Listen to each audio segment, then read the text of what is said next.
Hey there, my name's Ryan, and today I'm going to explain to you what Hyrule Warriors is. So, if you've been keeping up to date with recent releases, you may have heard of a game called Hyrule Warriors, and have been hearing people say it's a new Zelda game, or that it's a crossover. Well, this video is specifically made to clear up any confusion that there may be.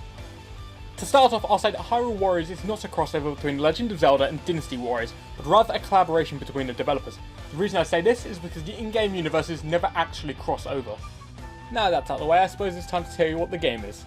Hyrule Warriors has been made to replicate the gameplay experience of Dynasty Warriors, meaning hundreds of enemies and a god on the battlefield. In this game, you slaughter thousands of enemy soldiers, and it is amazing. Your main goal usually consists of taking over enemy bases, fighting various enemies until the opposing forces are weak enough that the enemy leader reveals himself. And then when you defeat him or the boss fight that may appear, you've completed that level. Now, describing like that, it may sound a bit boring. However, within the game, there are several types of enemies, all fighting back at varying strengths. They are always trying to take the control points back, so you will always have something to do. Whether it be aiding your allies, or taking back the control points, or taking more control points, there is something to do. Plus, with certain enemies being harder to kill, it keeps the gameplay refreshing. Certain enemies act as more of a challenge than the thousands of enemies you will slaughter. Some enemies require certain attacks, some enemies require certain weapons. It's actually very entertaining. Along with this, you have your typical Zelda treasures scattered in each map. Each map will contain 2 heart pieces and sculptures to collect. That's a hard word to say, I'm sorry. And collecting the sculptures is also timed, so when they appear you have to find them right away. To collect the heart pieces, they can be found in 2 ways. Either taking a control point and then they will appear in a chest, or you'll have to go find a secret area in the map. Along with the additional items scattered in the map, enemies will also drop items such as weapons and materials. The materials that are gathered in the game are used in the bazaar, which is the shop of the game. From here, the items can be used to create badges, which act like a skill tree, providing the characters with additional bonuses like speed, strength and capture times. The weapons you locate, however, are sadly not brand new, but simply variations of the weapons you already own. The differences being bonuses attached like additional rupees, or that the weapon would deal more damage than the previously owned ones. Following in the footsteps of Dynasty Warriors, there is a wide variety of characters to play as in this game. So here is a quick list.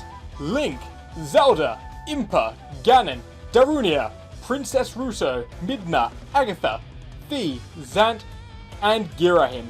As you can see, there's a wide variety of characters to play as. Each character controls differently, as you'd expect, and attacks at varying speeds and strengths. All of these characters have an element attached to them. So for example, Link is light, Darunia is fire, Princess Ruto is water, and Ganondorf is darkness. So of course, depending on the stage, it can actually be beneficial to play as an alternative character. It also gives you a reason to play these other characters and to try alternative fighting styles. Along with the standard gameplay, there is an additional mode called Adventure Mode. In this game type, you explore the original Legend of Zelda map and complete challenges to advance and continue exploring. Once these challenges have been completed, you are given a rank from A to C, also being Gold, Silver and Bronze. These challenges consist of various tasks, like killing enemies before a timer runs out, or killing certain types of enemies. They're just standard tasks that you can do in the main game, but you'll be given a rank when you complete them.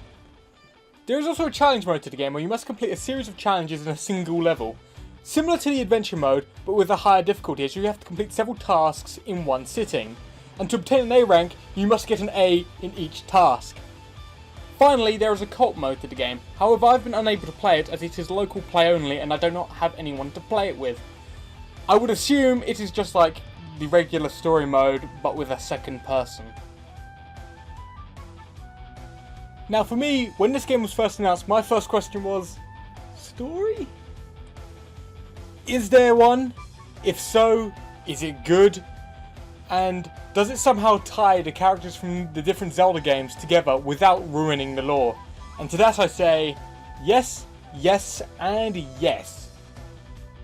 Personally, I enjoyed the story. I've done some comments that were made which I did believe didn't really fit with other comments that were made in previous Zelda games. I had no problems with the game. And to answer how it fits in with the lore, the timeline never crosses. As you can see, all the characters that appear in Hyrule Warriors all follow the same path on the official timeline, that path being the hero's successful child era path, which all characters appear somewhere on. However, although they do kind of fit into the Zelda timeline, Anuma has stated that it's kind of canon, but not really, so take that as you will. It's still a good story though. I would also like to say that to my surprise, I actually really enjoyed the new characters that were introduced in this game. So, to sum it up, what is Hyrule Warriors? Hyrule Warriors is Dynasty Warriors with Zelda characters, Zelda story, and Zelda locations. That is the easiest way to put it. Finally, is it worth the price? Yeah, I'd say so. I've completed the main story, and I've got to go back through the game, play it on hard, collect everything, max out all my characters, and I've only played it for about 8 hours. And I still have a lot to do. I've got to beat challenge mode, I've got to beat adventure mode, I still need to beat the game on hard. So yeah, I do recommend it. If this game does look interesting to you, I do recommend you pick it up.